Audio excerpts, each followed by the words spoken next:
삼위로 존재하시나 단일하고 동일한 본질이신 삼위동질의 하나님, 저희들은 믿음을 선하고 청결한 양심에 보관하고 또한 그 청결한 양심 위에 믿음이 쌓이고 그 믿음의 핵심이 죄들의 용서에 대한 언약과 하나님의 자비하심이라는 것을 배웠습니다.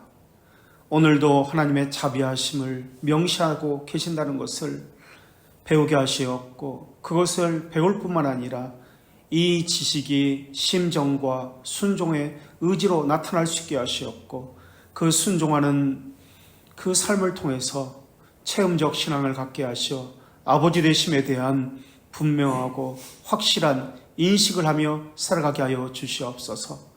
예배와 섬김과 모든 만남과 교제 가운데 하나님의 거룩하신 이름만이 드러나길 원하오며, 성령께서 이 시간도 이 이후의 시간도 함께 하시어 각기 주시는 말씀에 따라 하나님의 음성을 듣고 깨닫길 원하올 때마다 예수님의 이름으로 기도합니다. 오늘은 81쪽입니다. 기독교 강요 3권 2장 14항부터 16항까지의 그 확신에 대해서, 믿음의 확신에 대해서 나누도록 하겠습니다. 믿음은 어디에 보관되어 있다고 말씀드렸죠? 청결한 양심. 그러니까 믿음이 들어오면 양심의 청결함을 갖게 합니다. 이 양심은 콘사이엔티아라고 합니다. 콘, 무엇과 더불어 아는 지식. 믿음도 정의를 내리면 양심도 지식이지만은 믿음도 뭐죠? 지식이죠. 지식. 그죠? 지식이라고 할 때 이것은 날리지가 아니라 어크날리지, 인식하고 인지하는 것을 이야기합니다. 그러니까 내가 그리스도인으로서 인지하며 모든 삶에 있어서 그리스도인이라는 그 자세를 가지고 살아가는지, 또 그리스도인으로서, 그리스도인이라는 말의 의미는 삼중직과 관련되어 있잖아요. 내가 제사장으로서 살아가고 있습니까? 왕으로서 죄를 멸하고 살아가고 있습니까? 또 선지자로서 복음을 증거하고 예수 그리스도의 거룩한 이름을 위해서 선포하며 살아가고 있습니까? 라고 묻고 있는 거예요. 그것을 인지하고 살아가고 있습니까? 그것을 인지하고 살아갈 때 삶이 달라지겠죠. 청결한 양심을 가지겠죠. 이 청결한 양심에 믿음이 쌓이는데, 이 믿음은 지식이라고 했습니다. 어크날리지, 하나님에 대해서 우리를 향한 호의에 대한 확실하고 확고한 지식, 어크날리지라고 했습니다. 이 핵심은 무엇일까요? 믿음의 핵심은 또 믿음에 쌓이는 것, 죄들의 용서, 죄들의 용서에 대한 언약입니다. 여기서 나오는 것이 확신입니다. 신뢰입니다. 하나님께서 나의 죄를 용서하셨다, 죄들을 용서하셨다는 이 확신, 예수 그리스도를 통해서, 그리고 이것을 우리에게 인지하게 하고 깨닫게 하시고 하시는 분이 성령입니다. 이것이 선명해지면 흔들리지 않게 됩니다. 이것이 확신입니다. 그런데 로마 카톨릭은 우리가 어제도 했습니다마는 미사를 이야기합니다. 이 확신을 희미하게 만듭니다. 그래서 매번 희생제물을 드리라 라고 합니다. 예수 그리스도의 죽으심의 효력은 영원한데, 그래서 단번에라고 이야기하는데 영원성을 제거해버리는 것이 미사입니다. 그래서 매번 의심하게 만듭니다. 예수 그리스도에 대해서 그 신성, 신적인 효력에 대해서 확신을 갖지 못하게 하는 것이 미사이고 그들이 가르치는 성찬입니다. 자, 그래서 내적 고결성을 갖게 합니다. 이 내적 고결성은 안에만 머무는 것이 아니라 삶으로 귀결돼서 열매를 맺게 됩니다. 그것을 성령의 열매, 성경에서는 빛의 열매, 의의 열매 이렇게 표현합니다. 그래서 성령의 열매라고 할 때 이것은 9가지다, 7가지다 그런 개념이 아니라 서로 이렇게 다르게 나타나는 것이 아니라, 나는 오래 참음은 있는데 절제가 없어. 같은 말인가? 절제는 있는데 충성이 없어. 이거 아니에요. 한 가지를 본 다른 측면입니다. 그래서 이쪽 측면에서 보면 절제가 있고, 이쪽 측면에서 보면 온유가 있고, 이쪽 측면에서 보면 충성이 있고, 그런 개념이지 서로 각기 분리되어서 9가지가 있다, 5가지가 있다, 7가지가 있다, 그런 개념이 아니에요. 하나예요. 단일합니다. 그러나 어느 측면에서 보느냐에 따라서 그것이 달라집니다. 그래서 빛의 열매, 의의 열매, 성령의 열매, 어떤 측면에서 보느냐에 따라서 그렇게 다르게 불려진다. 그러나 이것은 같은 것이다.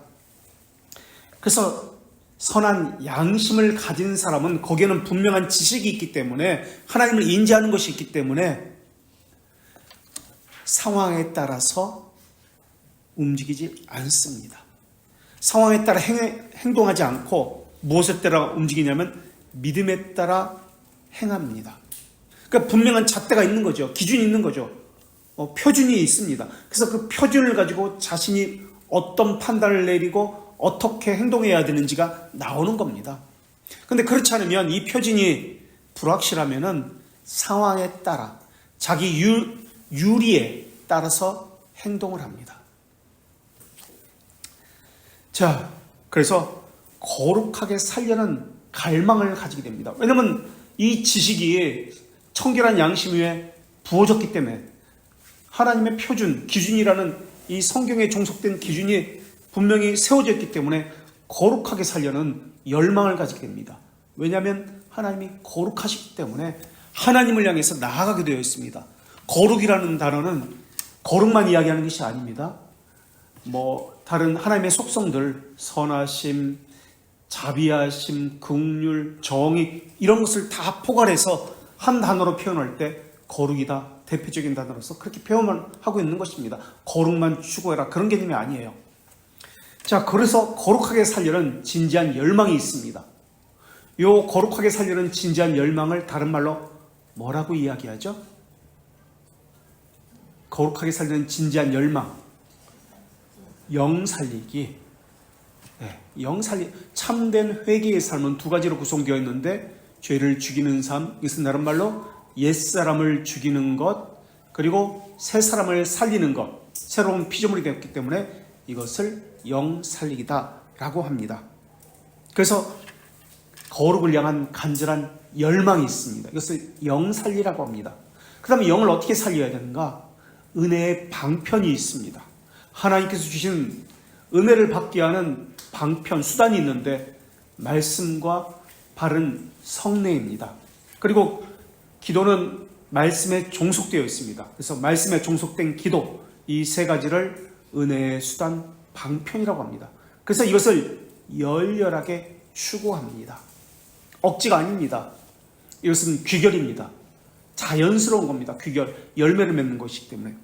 그래서 하나님의 뜻에 순종하는 것을 또 기뻐합니다. 하나님과 일치를 가지려는 성향이 있기 때문에 그렇습니다. 하나님의 속성과 일치를 가지려는 성향. 그래서 갈림길에서 이것이 드러납니다. 평소에는 잘 드러나지 않는데, 선택의 갈림길에서 무엇을 선택하느냐, 이것이 잘 드러납니다.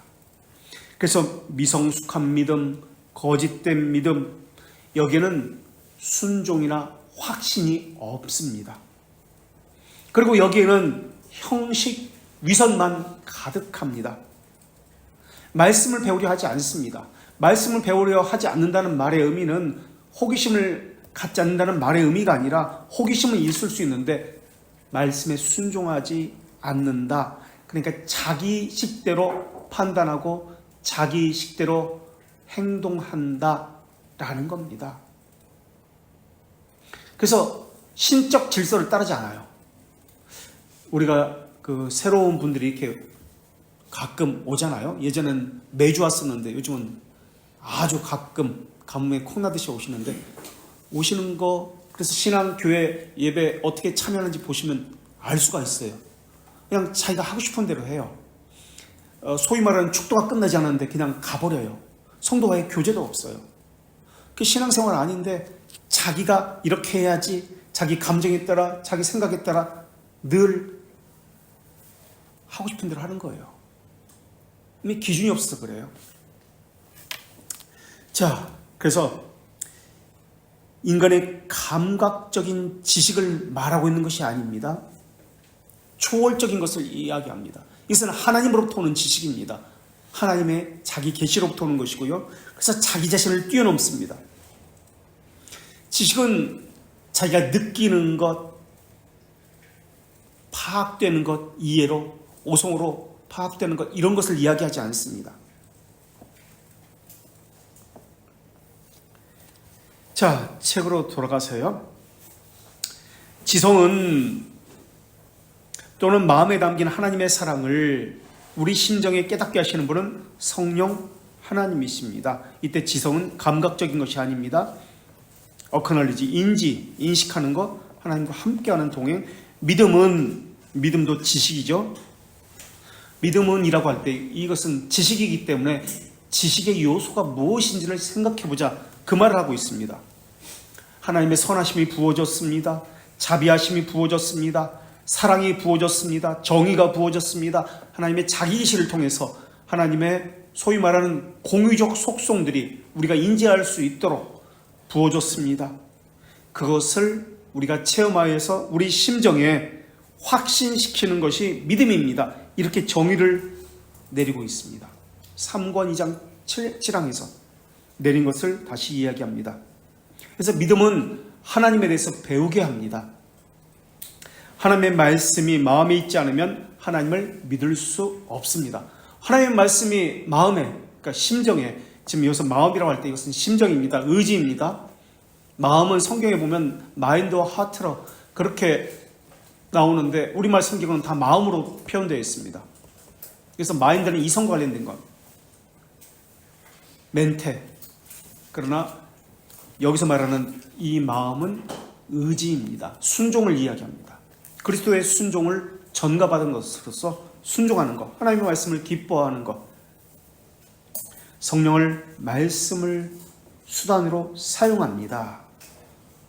성령께서 역사하시면 배우려고 합니다. 바르게 배우려고 하고 또 배우려고 합니다. 많이 배우려고 합니다. 믿어서 순종케 하려고 배우게 하십니다. 우선 배워야 믿을 수가 있거든요. 그렇지 않으면 자기 것을, 자기 판단, 자기 느낌을 믿음이라고 생각합니다. 지식이라는 개념으로 받아들입니다. 그래서 그리스도를 올바로 아는 것, 그리스도의 죄들의 용서에 대한 언약을 수용하려면 믿음을 가져야만 합니다. 성령님께서 믿음을 부어주셔서 두 가지 것을 우리가 수용하게 만드신다고 했습니다. 무엇과 무엇을 우리로 하여금 수용하게 하시죠? 성령님께서 믿음을 부어주셔서 수용하게 합니다. 우리 삶에 적용하게 하십니다. 인지하게 하십니다. 무엇과 무엇이죠? 하나님의 자비하심에 대한 지식과 또 하나는 그리스도의 구속사역에 대해서 아는 지식입니다. 하나님의 자비하심과 구속사역, 이 두 가지 것을 내게 적용하시는 분이 성령이십니다. 수용하게 하고 적용하게 하십니다. 그래서 성령께서 함께 하시면 이것에 대한 확신을 가지게 됩니다. 하나님이 내게 이런 분이구나, 이런 일을 하셨구나, 예수 그리스도께서 내게 이런 분이구나, 이런 일을 하셨구나, 이거에 대한 확신을 가지게 합니다. 그런데 미사는 이 확신을 제거해 버립니다. 다시 말하면 성령께서 주시는 확신과 믿음을 제거해 버리고 사람의 방법을 가지고 확신케 만드는 맹목적인 믿음, 헛된 믿음을 심어주는 것이 미사입니다. 그래서 굴종하게 합니다. 맹목적으로 순종하게 합니다. 이것이 미사입니다. 이것이 오늘날 수많은 교회사는 고안물을 가지고 프로그램을 만들어서 은혜 받게 하는 수단이다라고 하는 것입니다. 그래서 은혜 받게 하는 수단을 우리는 조심히 살펴야 됩니다. 이렇게 하면 은혜 받을 수 있어 라고 하는 것, 하나님이 명하지 않은 것은 은혜 받을 수 있는 수단이 아닙니다. 그리고 그것에 참여했다고 은혜 받는 것이 아닙니다. 그 설교제의 설교를 들었다고 은혜 받는 것이 아닙니다. 성령께서 수용하게 하고 적용시키셔야만 은혜를 받습니다. 은혜를 받았다는 말의 의미는 감정적으로 무엇이 들어왔다, 충만하게 되었다, 그런 개념이 아니에요. 하나님이 어떤 분인지, 그리스도께서 어떤 분인지, 내게 어떤 일을 행하셨는지 깨달았습니다. 그리고 그 깨달음이 내 삶에서 적용되어서 순종으로 나타납니다 라는 뜻이 은혜 받았습니다라는 뜻입니다. 그런데 은혜 받았습니다라는 뜻을 그런 뜻으로 해석하지 않죠. 감정적인 어떤 터치, 눈물이 났다거나 나를 즐겁게 했다거나 내 마음을 흡족하게 했다거나 이런 것을 은혜 받았다고 그렇게 표현합니다. 그래서 설교 끝나고 예배 끝나고 하면 목사님한테 오늘 말씀 은혜 받았습니다 그렇게 이야기해요. 그게 잘못된 표현이에요. 그건 은혜 받았다는 뜻이 아니에요. 내 삶에서 순종하겠습니다, 이게 나와야 돼요. 이게 은혜 받았습니다 라는 뜻이에요. 은혜는 성령께서 주시는데 그 은혜가 흩어지는 것입니까? 일시적이고 잘못되고 부분적인 은혜입니까? 아닙니다. 완전한 은혜입니다. 성령께서 주시는, 하나님께서 주시는 것인데 삶에서 나타납니다. 반드시 열매를 맺습니다. 그런데 그런 것 없이 은혜 받았습니다 라고 이야기합니다. 확신입니다. 믿음은 자비하심에 대한, 예수 그리스도의 구속에 대한 확신, 죄들의 용서에 대한 확신입니다. 이 확신을 다시 한번 재확인하는 것이 성찬입니다. 자, 지성은 우리를 향하신 그분의 뜻이 무엇인지에 관한 질문을 갖고 있습니다. 믿음이 지식이란 말의 의미는 그 지식과 모순되는 것, 충돌되는 것과는 힘차게 투쟁을 합니다. 그것과는 싸웁니다 라는 의미도 가지고 있습니다. 그것에 어울리지 않는 것, 그 표준, 그 기준에 모순되는 것과는 싸웁니다. 그것을 제거해냅니다 라는 것도 포함하고 있는 것이 믿음이 지식이란 개념입니다. 그래서 하나님의 뜻을 행하는 것이 그들의 기쁨입니다. 자, 성경 구절을 외운다든지 묵상한다는 것은 묵상 자체, 외운다는 자체가 중요한 것이 아니라 거기에는 우리를 향한 하나님의 선하심과 자비하심, 정의도 있고 지혜로움, 전능하심, 이러한 것들, 이것을 사용하여서 우리 심정에 하나님의 사랑, 정의, 거룩, 깨닫게 하심, 이게 더 중요합니다 라고 나옵니다.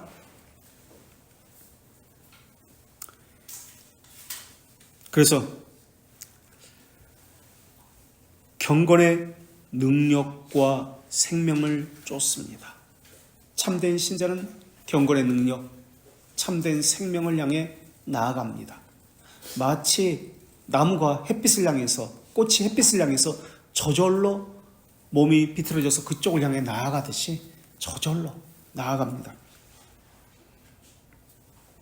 그래서 인간의 영혼은 안정이 되면 안정이 될수록 진리에 목마르게 되어 있습니다.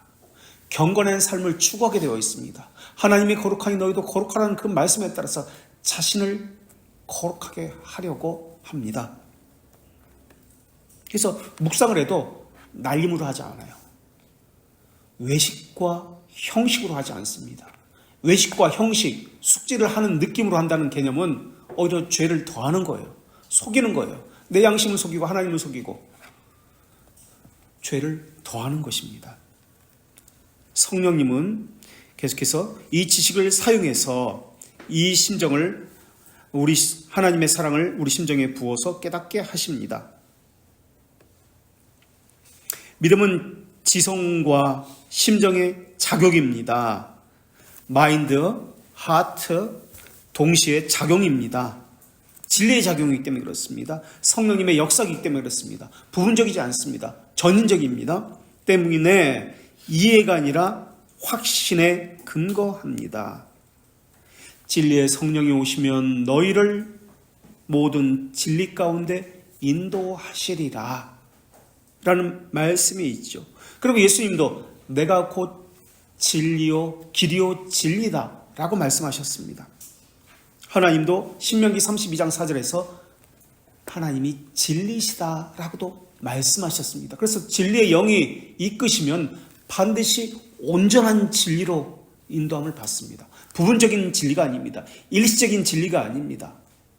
일시적인 진리라는 말 자체가 잘못된 말이죠. 진리는 모순이 없죠. 그래서 성경 말씀과 이 말씀이 충돌이 된다, 이런 거 없습니다.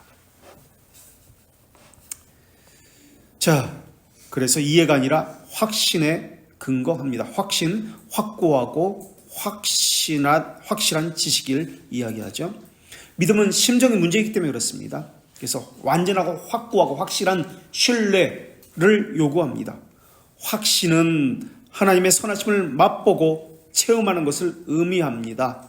그래서 시편 기자도 34편 8절에 너희는 하나님의 선하심을 맛보아 알지어다. 맛보아 알지어다. 알지어다. 어카날리지. 지식적인 개념이 아니에요. 인지한다. 삶에서 동행한다. 그 인식을 가지고 산다라는 개념입니다. 확신하면 이 책에도 지금 나오고 있죠. 감정적이고 독단적인 이미지를 떠올리기 쉽습니다. 자기 체면을 믿음으로 착각하기 쉽습니다. 그런데 그것이 아니다라고 이야기하고 있죠. 확신은 믿음의 기반을 두고 있습니다. 진리에 대한 확신입니다. 진리의 기반을 두고 있습니다. 그래서 전인적입니다. 머리에만 있는 것이 아닙니다. 그래서 선교 단체들이나 스콜라주의에서 이야기하는 것처럼 믿음을 동의로 그렇게 여기지 않습니다. 그런데 스콜라주의는 동의라고 생각합니다. 소위 말하는 사형리 같은 거 있죠. 목사가 앞에서 이제 처음 나오신 분들 새생명 축제나 이런 거 할 때 전도 받으신 분, 내 기도를 따라하십시오. 내 말을 따라하십시오. 하나님, 그럼 또 저쪽에서도 하나님하고, 그래서 아멘 하면 저쪽에서도 아멘하고 하는 것처럼 사형리도 그거잖아요. 그거 다 동의예요. 지적인 거예요. 지적인 동의예요. 그것은 믿음이 아니다 라고 이야기합니다. 감정적인 것도 아니다. 자기 최면을 믿음으로 착할 수 있습니다. 항상 믿음은 말씀에 근거합니다. 진리에 근거한다. 성령에 근거합니다. 말씀에 근거하지 않으면 그래서 배워야 되는 거예요. 이 확신은 감정에 치우칩니다. 거짓된 믿음에 머물 수 있습니다. 근데 사람들은 믿음을 복음에 동의하는 것이라고 생각합니다. 그건 믿음 아니에요. 믿음은 하나님을 인지하는 것 플러스 인지하는 것 플러스 의지하는 것입니다. 순종하는 것입니다. 이게 믿음이에요.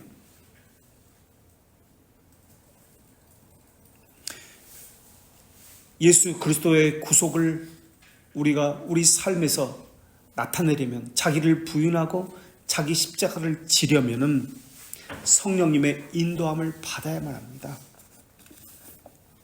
자, 감정에 치우치는 것. 그래서 감정에 치우치게 하려고 로마 카톨릭에서 빛과 소리를 가지고 감정을, 분위기를 유도합니다. 그래서 조명을 가지고, 그래서 오늘날은 그런 얘기 없죠. 예전에 예배제 학교 이런 거 하면 꼭 음향을 가지고 이야기해요. 마이크, 조명, 이것을 가지고 이야기해요. 그건 다 잘못된 거예요. 믿음이 아니에요. 그건 속이는 겁니다. 음향, 빛, 스콜라, 미사에서 하는 거예요. 로마 카톨릭에서 하는 방식입니다. 속이는 거예요. 감정을 가지고, 분위기를 가지고 은혜 받았다라고 합니다. 그건 맹목적 믿음이죠. 아무것도 알리지도 않고 가르치지도 않습니다. 그저 교회의 감정을 굴복시키면 됩니다. 그저 교회의 이성을 굴복시키면 됩니다. 이게 그들이 생각하는 믿음이에요. 자, 계속해서 확신은 성령께서 주시는 것이라고 말씀드렸죠. 열매도 마찬가지고 성령께서는 무엇과 함께 역사하시죠?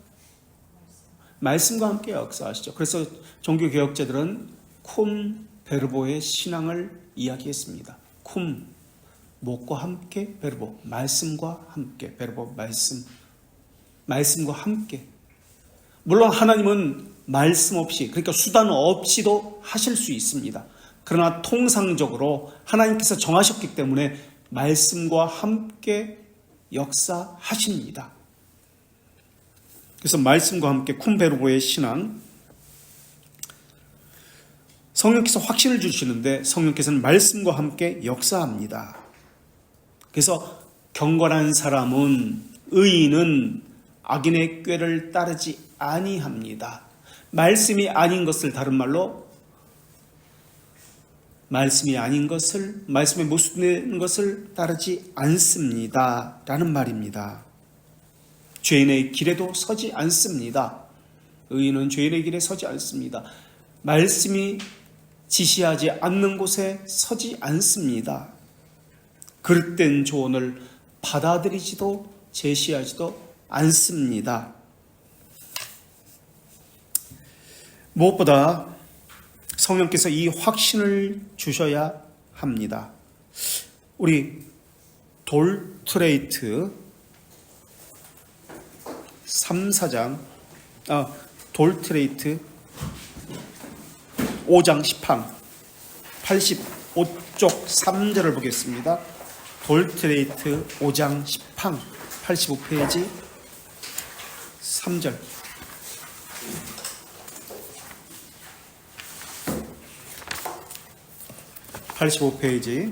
돌트레이트 5장 10항 3절. 또 우리가 하나님의 자녀와 후사라는 것을 우리 영에 증언하시는 성령의 증거에서 일어난다. 그리고 4절의 끝으로 선한 양심을 보존하려는, 청결한 양심을 보존해 믿음이 쌓이기 때문에 선행을 실천하려는 진지하고 거룩한 열망에서 일어난다. 지금까지 설명했던 게 지금 여기에 나와요. 85페이지에 돌트레이트 5장 10항에.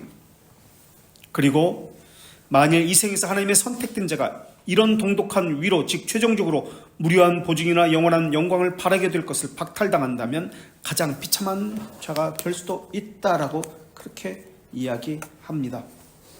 그래서 확신을 주셔야 아버지 되심에, 자녀됨에, 그리고 죄들의 용서에 대한 확신을 주셔야 깨닫게 하실 수 있기 때문에 믿음을 하나님의 선물입니다 라고 이야기합니다. 선물이란 뜻이 무엇일까요? 그럼 선물이란 뜻은 무엇일까요? 선물이란 뜻,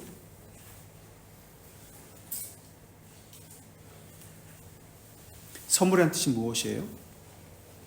값없이 주시는 선물이라는 개념.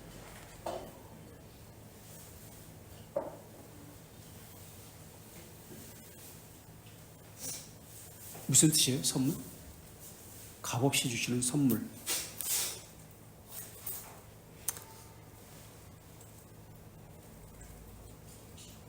우리가 이미 77쪽에서 했는데 선물을 주시는 것이 필요하다. 믿음이 선물이라는 말의 의미는 그 자체가 성령님으로부터 나오는 것입니다 라는 뜻입니다. 우리에게서 나오는 것이 아닙니다 라는 뜻입니다. 그래서 눈먼 자의 눈을 성령께서 열지 않으면 볼 수 없습니다 라는 뜻입니다. 이게 선물이라는 뜻입니다. 그래서 77페이지에 보면은 선물이 무슨 뜻인지 위에서 하나 둘 셋 넷 다 6번째 7번째 줄, 은사는 선물입니다 이렇게 나오죠. 선물이란 뜻을 설명하죠. 선물이란 하나님이 당신의 선하신 뜻을 따라 주는 것이지 인간이 달라고 해서 받는 것이 아닙니다 이렇게 나옵니다. 하나님의 주권 관련된 것이 선물입니다. 우리 안에서 나오는 것이 아니라 성령께서 주시고자 하는 자에게 주시는 것, 이게 선물이라는 개념입니다. 자, 믿음은 우리가 원해서 가질 수 있는 것 아닙니다. 우리가 달라고 해서 받을 수 있는 것 아닙니다. 주시고자 하는 자에게 하나님께서 주시는 것이 믿음입니다. 그게 선물이라는 뜻입니다. 그런데 돌트레이트 우리 3, 4장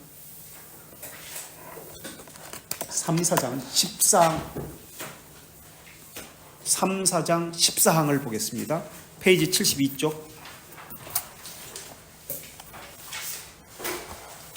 3장 14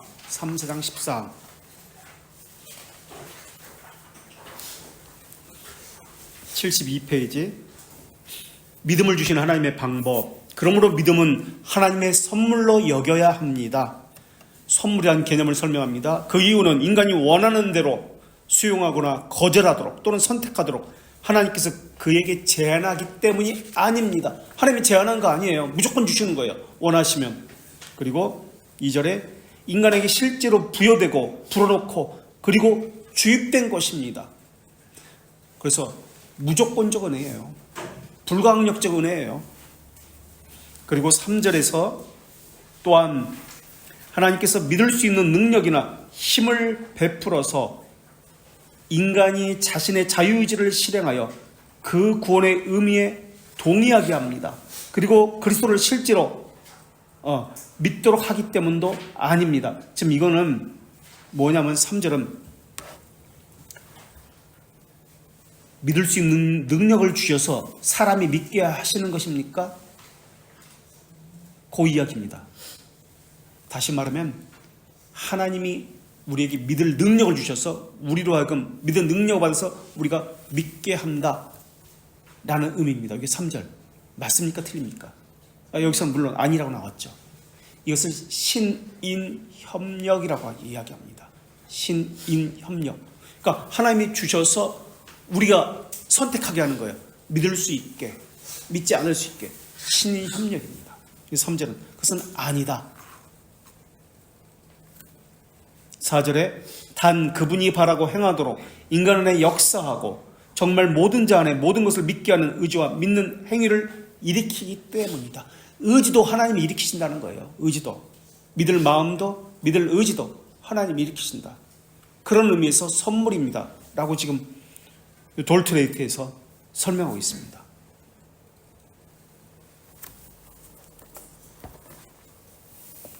그러니까 로마 카톨릭이나 신인 협력론을 주장하는 사람들은 하나님께서 은혜를 주시면 우리가 할 수 있다라고 이야기합니다. 믿음을 주시면, 그러니까 믿음을 분리시키는 거죠. 우리가 행하는 것과 믿음을 주시는 어떤 능력이라고 생각해서 분리시켜버리는 거예요. 그래서 따로 나누어서 설명을 합니다. 우리가 선택해서 행하게 합니다. 이게 신인 협력론입니다. 그러나 의지도 믿는 마음도 하나님이 주십니다. 분명히 기록하고 있습니다. 자, 계속해서요. 선물입니다. 그분이 주셔야 믿음을 가질 수 있습니다. 있는 것이지 논쟁이나 언쟁을 통해서 믿음을 가질 수 없습니다. 그래서 진리는 뭐다? 논쟁이나 언쟁을 통해서 갖는 것이 아니다. 설득하는 것이 아니다. 그래서 논쟁해서는 안 됩니다. 성령께서 눈을 열어주셔야 됩니다. 심정을 열어주셔야 합니다. 우리가 하는 거 아니에요. 그래서 진리는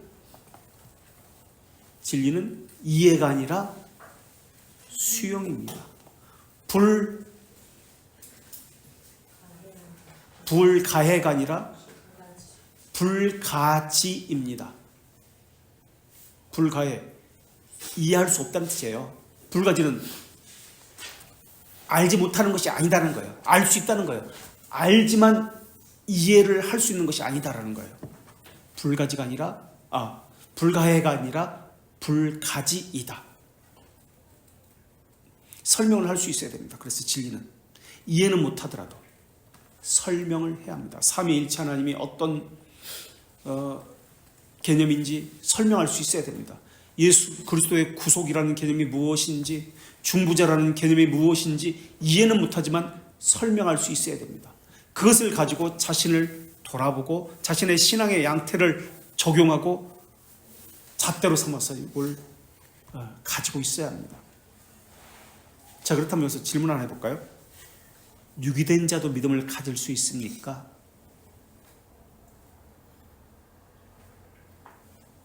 유기된 자도 믿음을 가질 수 있습니까?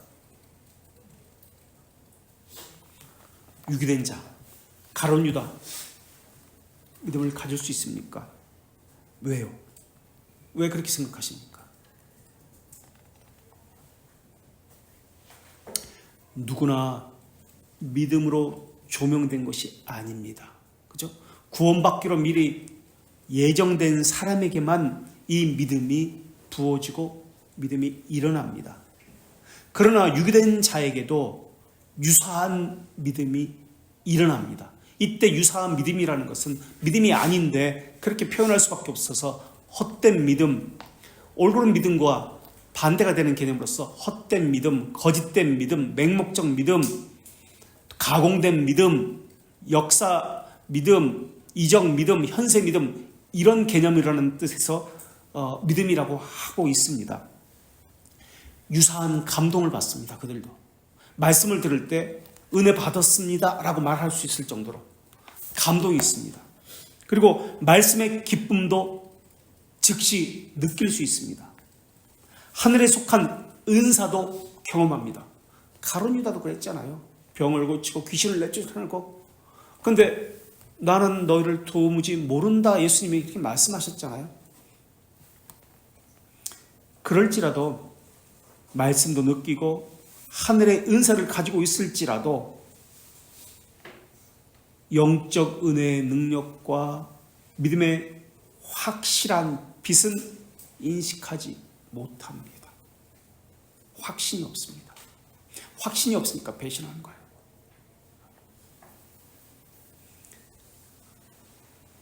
그러면 왜 그들에게 은사도 주시고 기쁨도 감격도 경험하게 하십니까? 말씀에 대해서 많은 것을 왜 알게 하십니까?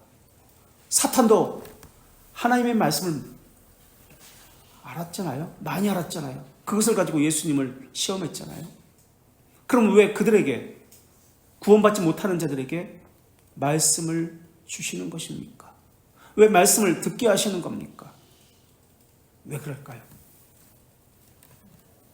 왜 그럴까요?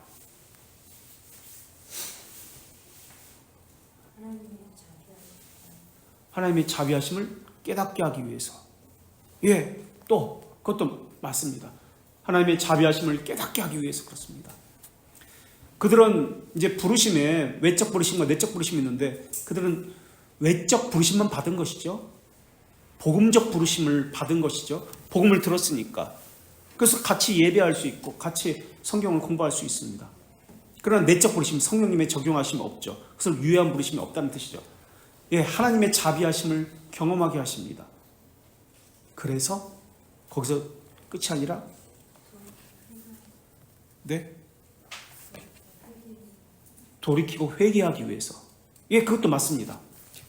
그러나 그것이 전부가 아니라 하나님의 자비하심을 경험하게 하고 돌이키고 회개하기 위해서 맞습니다. 그러나 궁극적으로는 그것을 위한 과정입니다. 그런 것들은 자비하심도 경험하게 하고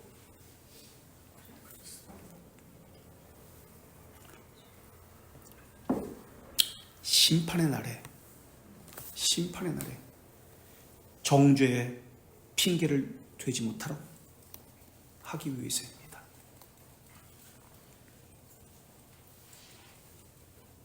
정죄받을 때 핑계를 되지 못하도록 하나님께서 하시는 것입니다. 증언자로 세우기 위해서 그 양심을 증거로, 증언자로 세우기 위해서입니다.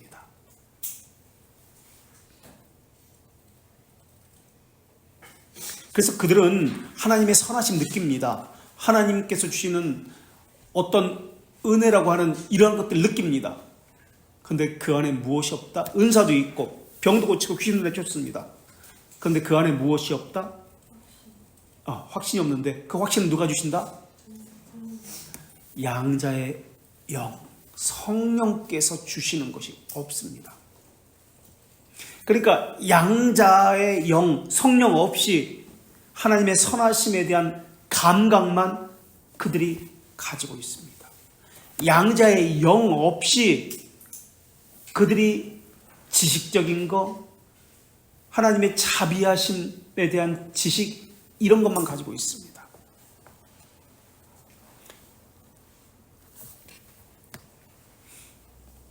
그래서 이 사람은 자기를 오해합니다. 내가 이렇게 많이 알고 있으니까, 은혜를 받고 눈물을 흘렸으니까, 하나님에 대해서 체험했으니까, 기적을 내가 체험했으니까, 병고침을 받았으니까 나는 하나님의 자녀야. 내가 방언을 하니까, 어떤 신비한 체험을 했으니까 나는 분명히 천국가 하나님의 자녀야. 이렇게 생각합니다. 그들에게는 선택이 되는 확신, 자녀됨의 증거 관심 없습니다. 양자의 영이 역사하지 않습니다.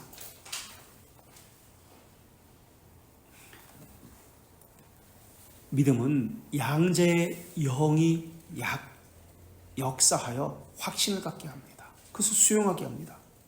그런데 양자의 영 없이, 성령 없이 그것을 느끼는 사람들. 그래서 선택된 자는 하나님을 아버지라고, 아빠라고 부릅니다. 아빠라는 개념은 친밀함의 관계를 이야기합니다. 아빠, 아버지가 양자됨이 그러니까 기도의 키워드입니다. 근데 어떤 사람들은 기도를, 물론 그건 맞습니다. 틀린 말은 아닙니다. 이러한 오형식에 의해서 뭐 이렇게 해야 되고 감사를 해야 되고 뭐 이렇게 해야 되고 이렇게 해야 됩니다 라고 가르칩니다. 그것이 전부가 아닙니다. 인격적인 관계가 안 되면, 양자의 개념, 아빠 아버지가 안 되면 그런 것은 다 형식입니다. 소용이 없습니다. 아빠라고 부를 때 이 친근함, 말을 하지 않아도 좋습니다. 눈빛도 좋고 마음에서 일어나는 어떤 감정도 좋고 아니면 말없이 행하는 어떤 순종도 좋습니다. 이런 모든 것들이 기도가 될 수 있습니다. 친밀함을 느끼는 것, 이런 모든 것들이 찬송을 할 때도 이것이 기도가 될 수 있습니다. 고백적인 단어 하나하나에 나의 심정을 담아서, 내 순종을 담아서 찬송을 부르는 것, 이게 다 기도입니다. 신앙 고백을 하는 것도 마찬가지고 말씀을 듣는 것도 마찬가지입니다. 이게 다 기도가 될 수 있습니다. 기도라는 요 자세, 요거에 매이지 마세요. 물론 하나님께서는 그것도 명하셨습니다. 자세를 취하고 어떤 형식을 갖춰서 주기도문이라는 것을 통해서 기도의 모범을 보여주셨잖아요. 자, 그래서 아버지에 대한 완전한 확신이 있습니다. 이게 선택된 자의 모습입니다. 그래서 자연스럽게 기도가 귀결로 나오는 겁니다. 억지로가 아니에요. 자연스러운 거예요. 자연스럽게 나와요. 기도, 양자됨. 그리고 선택된 자는 육적 확신이, 선택된 자라도 이 땅에 살아가기 때문에 육적인 확신이 영적인 확신을 밀어낼 수도 있습니다. 세상에서 돈이 있어야 돼. 예를 들면 이러한 것들. 그래서 육적인 확신이 몰래 들어와서 아버지에 대한 믿음의 확신을 밀어내려고 합니다. 이때 그대로 머물지 않습니다. 자기를 점검하고 가르치도록, 책망하도록 말씀을 항상 하나님께서 보내십니다. 그 말씀이 들려오기 시작합니다. 그래서 그 사람은 말씀 배우기를 기뻐합니다. 자신 안에 있는 육적인 확신을 몰아내게 하기 위해서, 하나님의 뜻이 아닌 것과 결별하고 제거하기 위해서 말입니다. 그래서 선택된 자는 육적 확신을 몰래 들어오거든요. 육적 확신이. 사탄의 무기가 뭐죠? 사탄의 무기 두 가지. 속임이 거짓이죠. 그죠? 속임과 무엇일까요? 사탄의 무기 두 가지. 속임. 거짓의 압이라고 그러죠. 속이는 거. 거짓. 속임과 강압. 몰아붙이는 거. 몰아붙이는 거예요. 그렇게 하도록 하는 거예요. 그냥 즉각, 성급한 확신을 주는 거예요. 그래서 즉각적으로 그래, 이게 하나님의 주신 생각이야, 하나님의 뜻이야, 바로 생각한 대로 기도 시작하고 무언가 이상한 느낌이 들어, 무언가 좋은 느낌이 들어, 하나님께서 주셨어, 바로 실행하게 합니다. 바로 행하게 만들어요. 성급한 확신, 강압, 몰아붙이는 거, 강하게 그냥 압박하는 거. 그래서 이렇게 하고 싶은 마음이 막 드는 거예요. 오래 두고 추진하고 오래 두고 생각하고 이런 것이 아니에요. 즉각적이에요. 강압, 속임과 강압, 이게 사탄이 가지고 있는 무기입니다. 그래서 우리로 하여금 성급하게 만듭니다. 조급한 확신을 갖게 합니다. 그러나 하나님께 주시는 이 확신은 성급한 확신이 아닙니다. 조급한 확신이 아닙니다.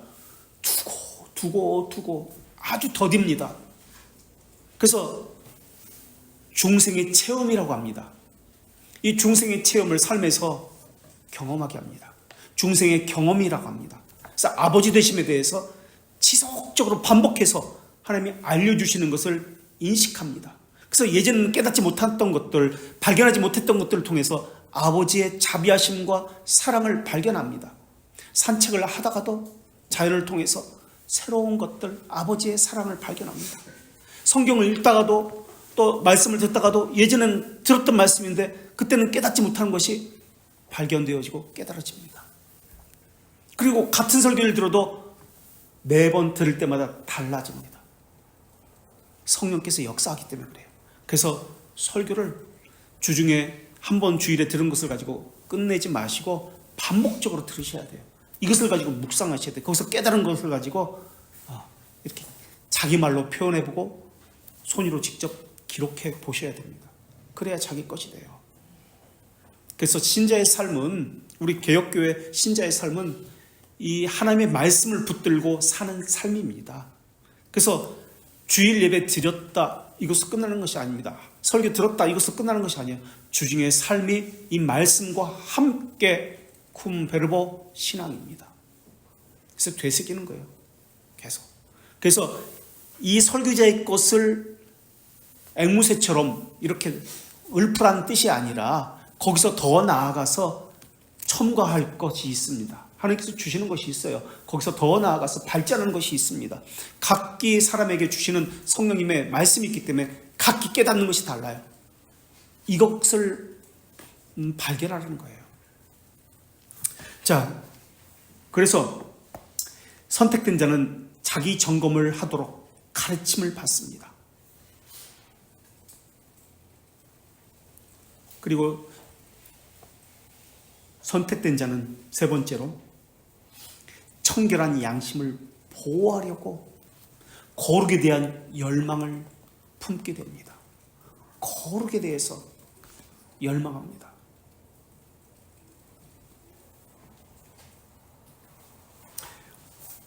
우리 돌트레이트 5장 10항 4절, 돌트레이트 5장 10항 4절.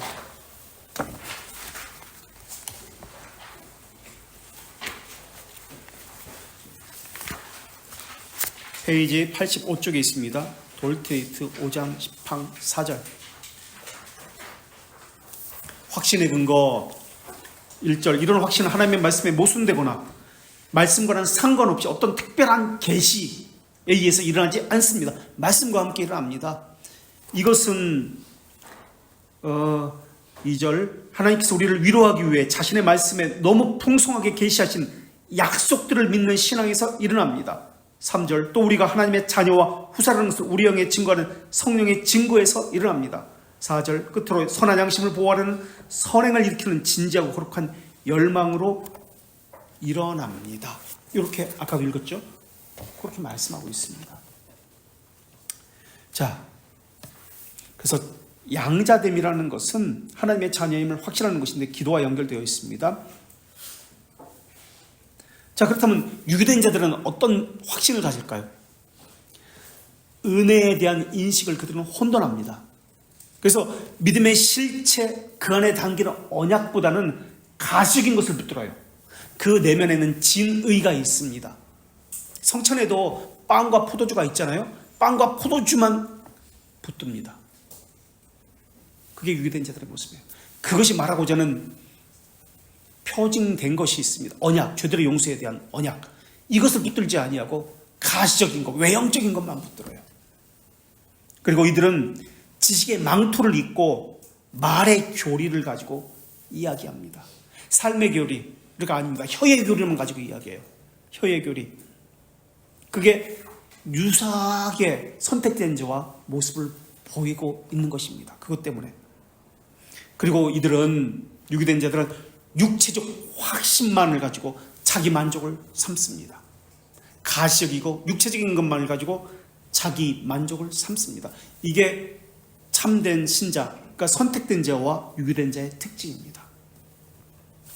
자, 그래서 양자됨이란, 계속해서 읽겠습니다. 5째 줄. 자신이 하나님의 자녀됨을 확신한 것입니다. 이미 참된 믿음을 소유했다는 것입니다. 이 믿음은 자연스럽게 아버지의 권위를, 신적 질서를 인정하고 순종합니다. 이럴 때 진정한 부자 관계가 이루어졌다고 할 수 있습니다. 지성 또는 마음은 생각하고 판단하기에 그렇게 복잡하지 않습니다.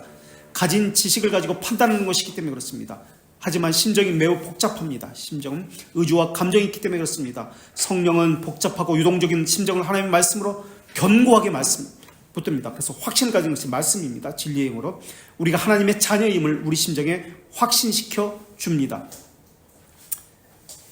이것을 온전함이라고 합니다. 순전함, 교훈의 순점을 이야기합니다. 이게 디도서 1장 13절에 나오는 말씀인데요. 우리가 하나님의 자녀임을 우리 심정에 확신시켜 줍니다. 이것을 언약 또는 언약으로, 약속으로 인친다고 표현합니다.